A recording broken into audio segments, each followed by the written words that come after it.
बै बिथिंखौ नायोबा माखासे चेयारमेनफोरा नोंथांमोननि हान्जा बिजेपि हान्जा बा गिबि मन्थ्रिनिफ्राय लानानै बिजेपि हान्जाखौनो दायो नासयदों। बेहाय बिटिसिखौ नोंथांमोना दखल खालामथारनो नागिरदों। बे समाव नोंथांमोना बिटिसिनि चिफखौ सोरखौ बानायगोन आरो डिप्युटि चिफखौ सोरखौ बानायगोन? हाग्रामा महिलारि माने इउपिपिएल बा प्रमद बर' सासेयावबो नोंथांमोना नैबे समाव बिटिसिआव मानो बिजेपिखौ नांगौ होनना सानो? जुदि इउपिपिएलआ खम बेबदानाव देरहायोबा बा बिपिएफआ खम बेबदानाव देरहायोबा जोंहा बेहाय निश्चय सरकार बानायगोन, किन्तु बर' जाथिखौ लानानैनो बानायगोनखौ आं रोखा आरो। नोंथांमोना फैबाय थानाय समाव बिपिएफ हान्जाखौ लानानै सरकार दानायनि मोनसे इसिङारि थासारि नोंथांमोना पलिसि खालामगासिनो दं नामा? 30तायाव जोङो देरहानाया माने 25तासो जों देरहागोन होननानै आसा खालामदों आरो। जोंनि ट्राइबेल बेल्ट एन्ड ब्लकआबो जोंना आवगोलनो गोदो गोदायनो जानानै फैखानाय, बेखौ जों बोखारनो हाया। माखासे जिखिनि मावनांगौ बायदिखौ मोनदोंमोन, मावनांगौ बायदि मोनदोंमोन, बेखौ खिन्थु बे हायाखै। बेसेबांबा गोबाव बेखौ नायबाय जोंनि भटारफ्रा बा जोंनि एरियानि मानसिफ्रा, किन्तु बे सालाकाथि समष्टिनिफ्राय एबार बे देरहाया आरो लरेन्स इस्लारियाबो बेहाय देरहाया होननानै आं सानो। सालाकाथि बियाबनि रायजो राजाफ्रा सानगोन नामा हिन्जावसा मानसिफ्रा बेबायदि गोबां खामानि मावनो हाया, हौवाफ्रासो बांसिन हायो? दा बे बेलाखौ जुदि रायजो राजाफ्रा सानोबा नोंथांनि जिथु साननाय 7,000निफ्राय 8,000 भट लानानै देरहानायनि मोनसे साननाय बेयो फैला जागोन। खुलुमबाय। बे समाव बड'लेण्ड टाइम्स नायगिरि नोंथांमोनखौ फिन खेबसे नोंथांमोनखौ जोङो बड'लेण्ड टाइम्सआव बरायदों। जोङो बिटिसि राजखान्थिनि फारसे जोङो सावरायगासिनो दङ, गुबुन गुबुन जिल्ला गुबुन गुबुन बियाबाव थांनानै। थिग बेबायदिनो दिनैबो जोङो सावरायनो नागिरदों 9 नं सालाकाथि बियाबनि बिजाथि कबिता बसुमतारी बिथांजों, आरो बिथांजों जोङो मोनथिनो नाजागोन फैबाय थानाय बिसायख'थियाव कबिता बसुमतारी हठात 9 नं सालाकाथि बियाबाव बिथांमोना बोरैहाय खामानि मावदों बिनि सायाव जोङो मोनथिनो नाजागोन, आरो इन्टार बिटिआरआव बिजेपि हान्जा हिसाबै दायो बोरैहाय खामानि मावदों आरो बोरैहाय बिथांमोना मोनबेसे मासि लानानै बिथांमोना सरकार दानो नागिरदों बिनि सायाव जों मिथिनो नाजागोन। गिबियावनो जोङो बे समाव सिगांग्रो आब' नोंथांखौ बड'लेण्ड टाइम्सआव बरायग्रोबाय। गोजोननाय थाबाय बड'लेण्ड टाइम्सनिसिम। आं 12 नं सालाकाथि समष्टिनि सासे बिजाथि महरै दिनै सायख'जादों, आरो समस्त जोंनि बिटिआर ओनसोलनि बयखौबो नायगिरि बिथांमोनखौ आं खुलुमनाय बावहरबाय। दिनै जोंहा भारतीय जनता पार्टीनिफ्राय आं सासे बिजाथि महरै दिनै सालाकाथि समष्टियाव आं नांगासिनो दङ। दानिल' खोथा नङा, आं 2015निफ्रायनो भारतीय जनता पार्टीयाव हाबदोंमोन, जइन जादोंमोन।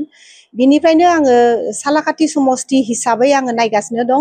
बिनि उनाव स्टेटआ, जेरै जोंनि रायजिकआ, जेनेबा भारतीय जनता पार्टीनि रायजिकआ अननानै आंखौ माने क'क्राझार जिल्लानि आइजो माहारिनि आंखौ प्रेसिडेन्ट दोनदोंमोन, डिस्ट्रिक्ट प्रेसिडेन्ट महिला मर्चा हिसाबै। आरो बिनि उनाव आङो मोननै टार्म्स पेरेन्ट बडिनि जेनेरेल सेक्रेटारि जानो हादोंमोन, आरो बिनि उनाव आंखौ बिथांमोनहा स्टेटआव महिला मर्चानिनो भाइस प्रेसिडेन्ट महरै आंखौ गायसनदोंमोन, आरो बिनि उनाव आंखौ माने डिस्ट्रिक्टआवनो पेरेन्ट बडिनिनो आंखौ सासे डिस्ट्रिक्ट प्रेसिडेन्ट हिसाबै आंनो दायथ' होदोंमोन। आरो बिनि उनाव दा बेनो आरो दा आंनो सालाकाथि समष्टियाव आरो खनसेबाव आंनो दायथ' होदों। बेखौ जोङो पुरा नांगासिनो दं, जोंनि कार्यकर्ता जेसेबां दङ भारतीय जनता पार्टीनिफ्राय, बुथआनो होन आरो ओरै जोंनि मण्डलानो होन आरो डिस्ट्रिक्टआनो होन बा स्टेटआनो होन, बिसोरो बयबो माने आसा खालामदों जाहाथे जोङो जोंनि डिस्ट्रिक्टआव, जोंनि क'क्राझार डिस्ट्रिक्टखौ आं होननो सानो आरो क'क्राझार डिस्ट्रिक्टआव जोंना 12ता समष्टियाव जों 9ता मोननो हादों आरो एबार। दा बे 12ता समष्टियाव दा 9ता मोननायाव जेराव देरहागोन बेहायसो होनाय जादों। दा जोंहा बयबो गाव गावनि समष्टियाव बयबो नांगासिनो दं, आंबो आंनि समष्टियाव नांगासिनो दङ। आरो जों बेयाव नोंथाङा सोंदोंमोन खयथा देरहानानै जोङो सरकार दागोन। दा सरकार दानायनि खोथाखौ आं बुंनो हाया, किन्तु जों बेहाय जोंना जेसेबां जों 30ता होदों नालाय, जों बेहाय बिटिआरआव जोंनिफ्राय भारतीय जनता पार्टीनिफ्राय 30ता होदों। बे 30तायाव जोङो देरहानाया माने 25तासो जों देरहागोन होननानै आसा खालामदों आरो। निश्चय नोंथाङा जोंनि जिथु बरायनाय हाबाफारिनि गेजेरजोंनो नोंथांनि खामानि मावनाय आरो नोंथाङा बोरैहाय बिजेपिआव फैनानै बेबायदि दायित्वखौ मोनफायखो बेखौ जोंनो फोरमायबाय। दा बे समाव आङो नोंथांनाव मोनथिनो नाजाबावगोन जिहेतु सालाकाथि बियाबा जिहेतु दायो गोख्रों गोख्रों नेताफोर दङ आरो थांनाय समाव बिपिएफनि सासे एक्जिस्टिं एमसिएलए दंखायो जिहेतु देरहासार बसुमतारी बिथां, लोगोसे दायो सानजा बियाबनि जिथु एमएलए बियाबनि बिजाथि जायफोरा लरेन्स इस्लारि होनना मिथिखायो, दा बियोबो सालाकाथि बियाबाव दायो गेलेनो थाखाय ओंखारदों आरो अलरेडि इउपिपिएल हान्जानिफ्राय टिकेट मोनबाय। दा बे समाव नोंथाङा बिजेपि हान्जानिफ्राय आइजोनिफ्राय जानानै बोरैहाय बिथांमोननो चेलेन्ज नांगोन होनना सानो नोंथाङा?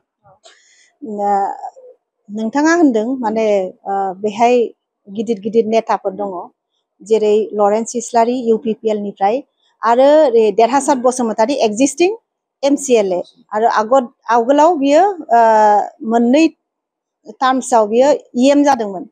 थिग আছে, बिसोरथ' मावगासिनो दं गावसिनि जायगायाव, गावसिनि खामानिखौ गावसोर मावगासिनो दङ।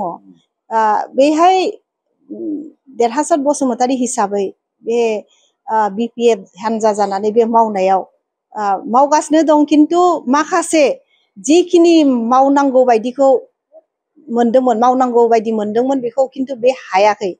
बिसिबांबा गोबाव बेखौ नायबाय जोंनि भटारफ्रा बा जोंनि एरियानि मानसिफ्रा, खिन्थु बे सालाकाथि समस्तिनिफ्राय एबार बे देरहाया आरो लरेन्स इस्लारियाबो बेहाय देरहाया होननानै आं सानो। बेहाय सोर देरहागोन, महिला हिसाबै आंखौ होदों नालाय, महिलानि आसनिखौ जोंना बिजेपिनिफ्राय मेरला आसनि होबाय, आं ओंखायनो सानो महिलायानो देरहानांगौ आरो देरहागोन। आरो बयबो महिलाजों लोगोसे माखासे हौवा माहारिफ्राबो बा हिन्जाव माहारि बयबो आरो जुबति बिसोरबो बिजेपिनोनो भट होगोन। दा बे समाव आङो मोनथिनो नाजागोन जिहेतु नोंथाङा बिजेपि हान्जानिफ्राय दायो आइजो हिसाबै जिहेतु बिजाथि महरै मोनदों, दा बे समाव आङो स्पेसियेलि सालाकाथि बियाबावनो सोंबाय, फैबाय थानाय समाव नोंथाङा बिजेपि हान्जानिफ्राय देरहायोब्ला सालाकाथि बियाबाव आइजोफोरनिफ्राय लानानै इयुथनि आरो साधारन रायजो जानाय सुबुंफोरनि थाखाय मा मा खामानि मावनो नागिरदों, मोनथामखौ आङो नोंथांनो मिथिनो नाजाबाय। आङो फरायनायाव आवगोल माने शिक्षा दिक्षाखौ आवगोल नायग्रोगोन जुबक जुबतिनि थाखाय, आरो माखासे महिलाफोरनि थाखायथ' जोंना आसनि फैगासिनो दंखायो, होगासिनो दंखायो। बेहाय जोङो सोरखौबा जाति भेदा भेद खालामाखै, दा बेखौथ' होगासिनो दङ।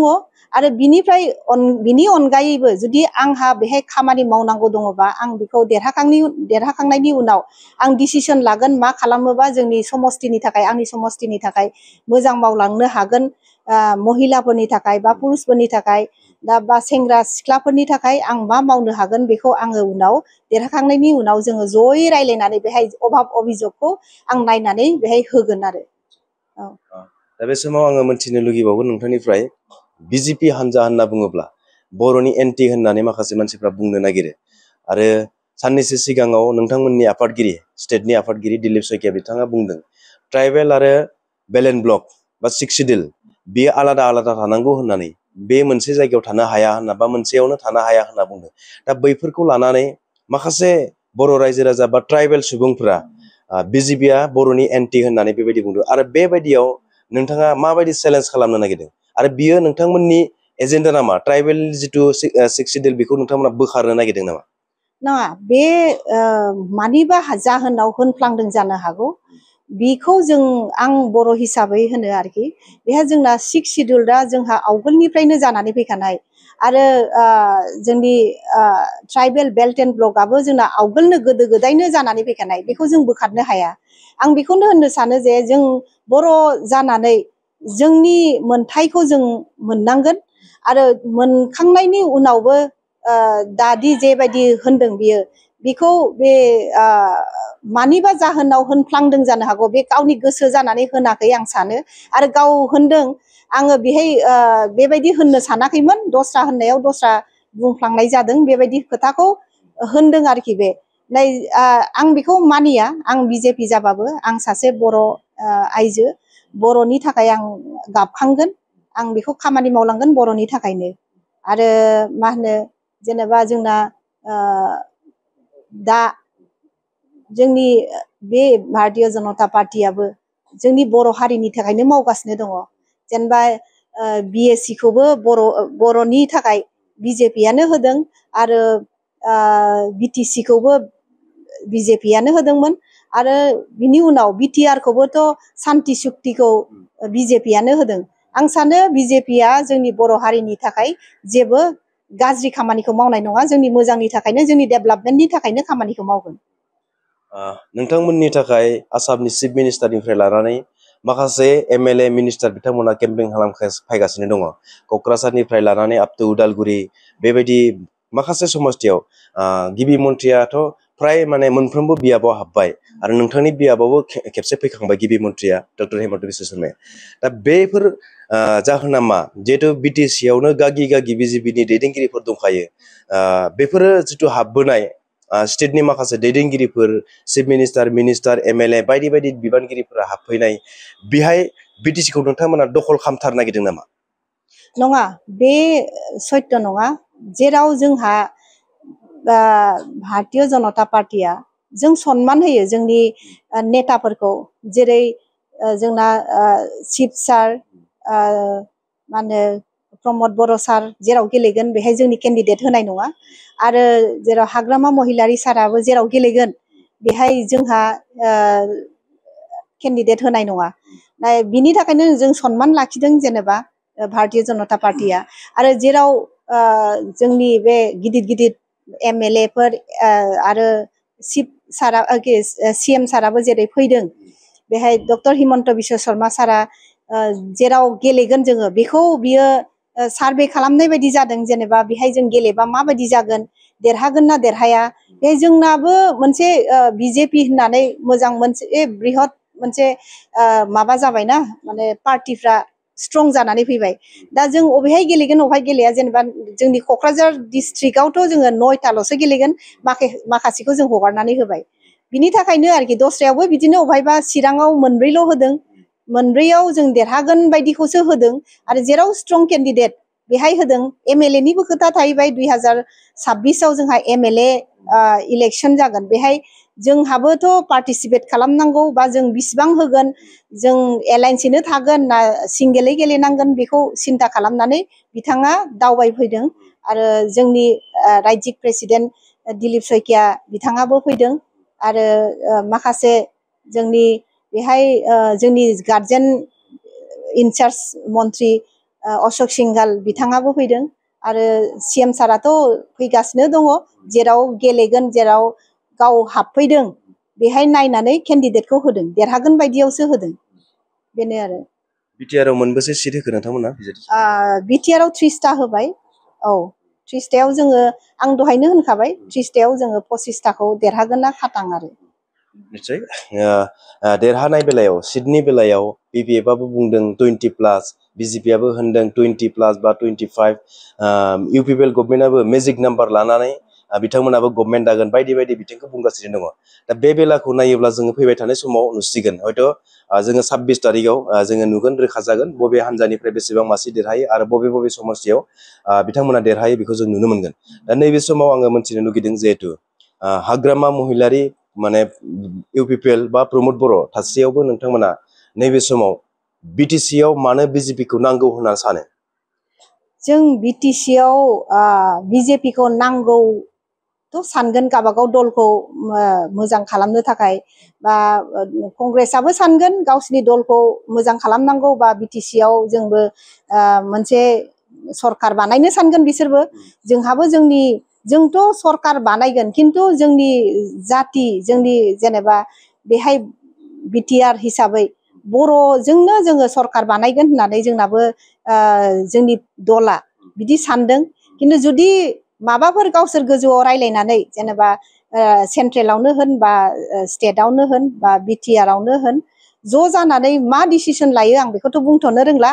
दा रिजाल्टनि उनावसो जों बेखौ खिन्थानो हागोन आरोखि मा खालामबा जोंनि थाखाय मोजां आरो BTR-आव जोंनि सरखार फैयाखौ आं दासिम बुंनो हायाखै आरो बुंनायबो नङा मानो होनोबा जोंना गोजौआव दंखायो जोंनि गिदिर जेनेबा नेताफोर दंखायो जोंनि लिडारफोर दंखायो बिसोरो गावसोर मा सिन्था खालामो बे गावसिनि खोथासै आं बेखौ बारा बुंथ'नो हाला आरो बुंथ'नाय नङा। आसामनि सासे गोख्रों नेता कंग्रेस पार्टीनि दायो प्रेसिडेन्ट आरो एमपि गौरव गगৈ बिथाङा बुंदों जे थांनाय आगोल बोसोराव 2005निफ्राय 10 बा 15 सिम माने कंग्रेस आरो बिपिएफ जों एलायन्स दङमोन, नाथाय बिथांमोना बिटिसि खौ कुनु दिन सासन खालामाखैमोन बेबायदि बाथ्रा बुंदों। आरो नैबे समाव बिजेपि हानजाया जेरैखि जाया बिटिसि खौ दखल खालामनो नागिरदों आरो प्रमद बर' हाग्रामा महिलारिखौ सानैखौबो आखायाव हमनानै बोबथिंगासिनो दङ डक्टर हेमन्त बिश्व शर्मा बिथाङा। दा बे बेलायाव नोंथांमोना मा बुंगोन? गौरव गगৈनि खोथाखौ आं बुंनो थाङा, बे दस्रा दल जाहैबाय। आं जोंनि दलनि खोथाखौ होनगोन, जेरै भारतीय जनता पार्टीखौ, जे भारतीय जनता पार्टीया बर'नि सेन्टिमेन्टखौ बुजियो आरो बर'खौ लानानैनो सरकार बानायगोन होननानैबो होनो। दा बेहाय जुदि बिसिबां देरहायो, इउपिपिएलआ बिसिबां देरहागोन, बा ओरैजाय बिपिएफआ बिसिबां देरहागोन, बा बिजेपिआ बिसिबां देरहागोन, बेखौ लानानैसो फैगोन ना उनाव सरकारनि खोथाया।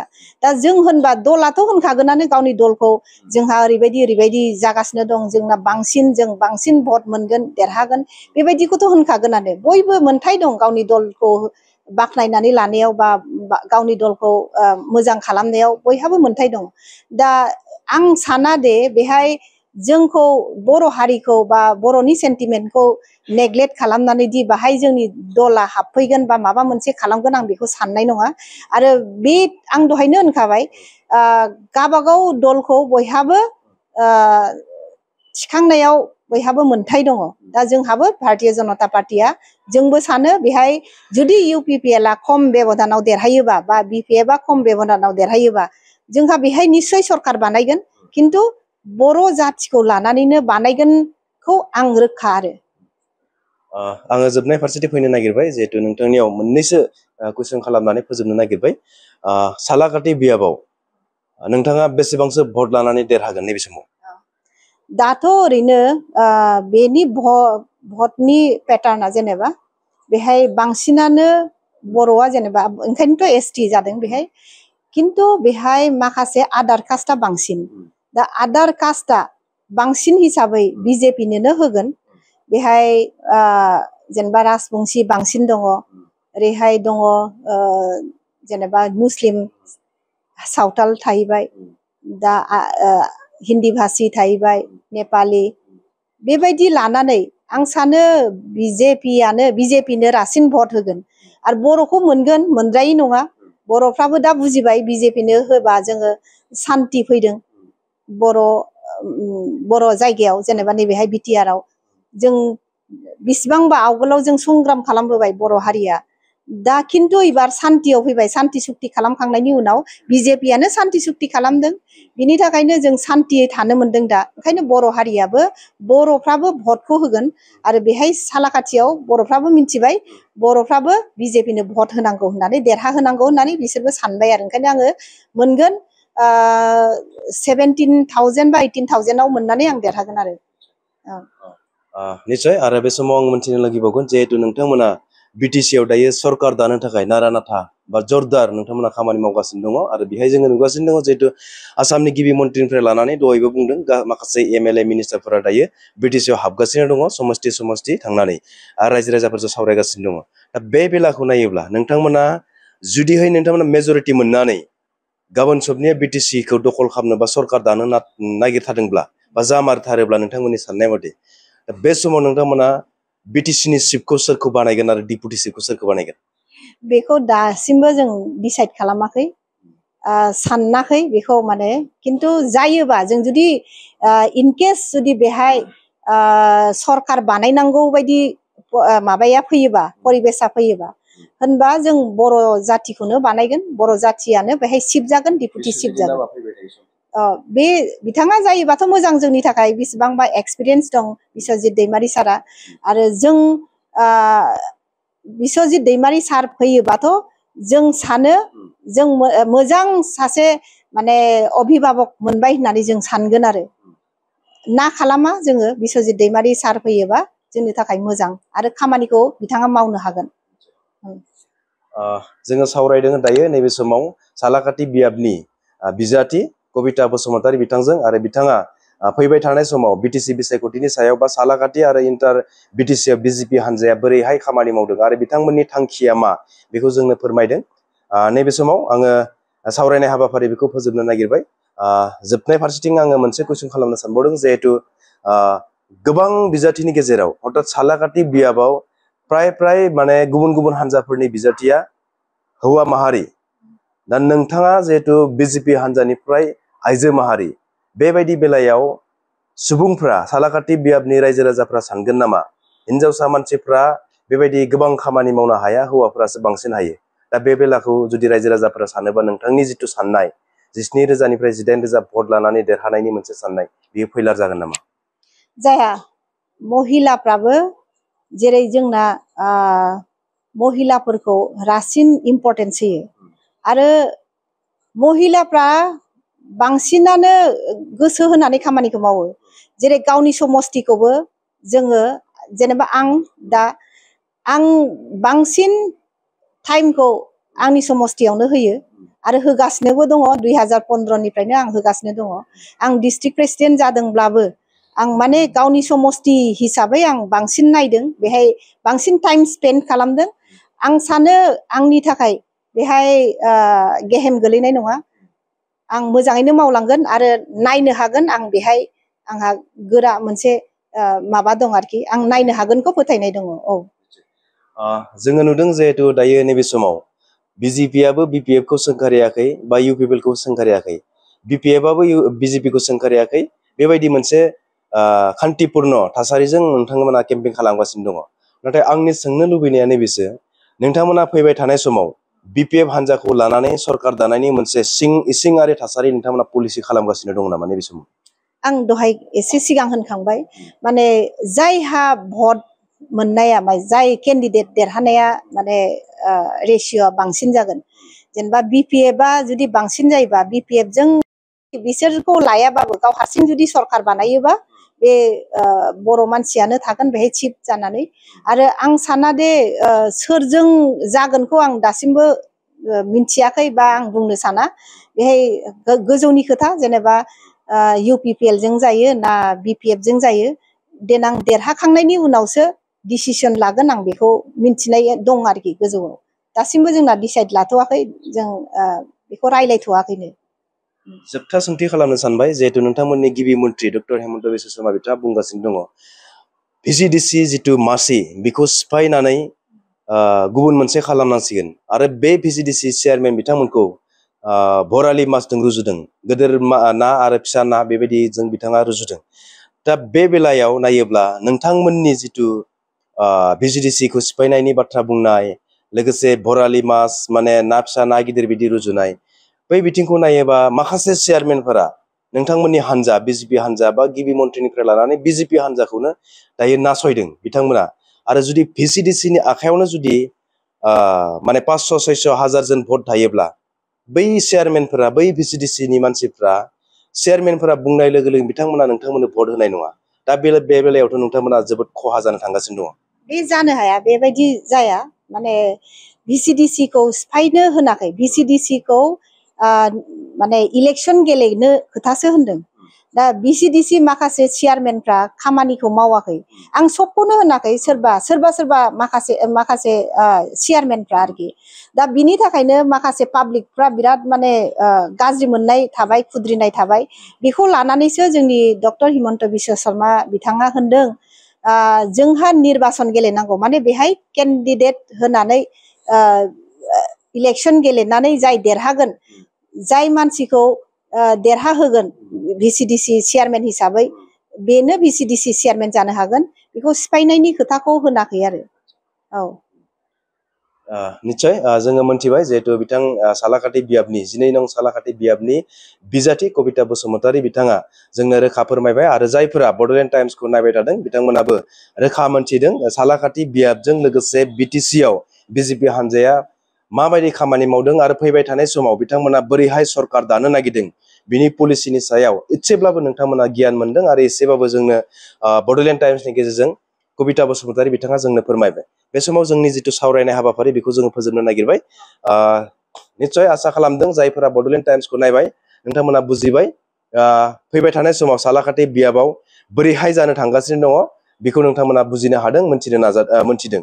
दा बे समाव जिहेतु नोंथांखौ जोङो सिगांग्रो बड'लेण्ड टाइम्सनि टीमनि जानानै आरो गासै रायजो राजानि जानानै सिगांग्रो कंग्रेचुलेसन होबाय। जिहेतु 22 तारिखआव भटिंआ जागोन, 26 तारिखआव रिजाल्टआ होगोन बिटिसिनि। दा बेहाय नोंथाङा सासे एमसिएलए बा नोंथाङा सासे प्रतिनिधि हिसाबै जानानै फैगोन, जों बेखौ मिजिंथिबाय। आरो 26 तारिखनि उनावनो हयथ' जों बेलासे समावनो नोंथांनि रिजाल्टआ बबेथिं जों बेखौ हमनो हागोन, मोनथिगोन। दा आसा खालामबाय, मिजिंथिबाय नोंथांनि जिथु मावनो लानाय बर'नि अनगायै गुबुन गुबुन हारि माहारिनि जिथु जेंना जेंसिनि सायाव खामानि मावनो लानाय आरो नोंथांमोननि राष्ट्रीय दल जनता पार्टी बिथांमोना जिथु थांखि लानाय बियो जाफुंदों, जों बेखौ मिजिंथिबाय। आरो ओंखायनो दिनैनि सावरायनायाव नोंथाङा गोबां बेस्थ'नि गेजेरजों जोंजों सम होनायनि थाखायबो नोंथांखौ साबायखर बावनानै बे सावरायनाय हाबाफारिखौ बेखिनियावनो फोजोबबाय। Thank you.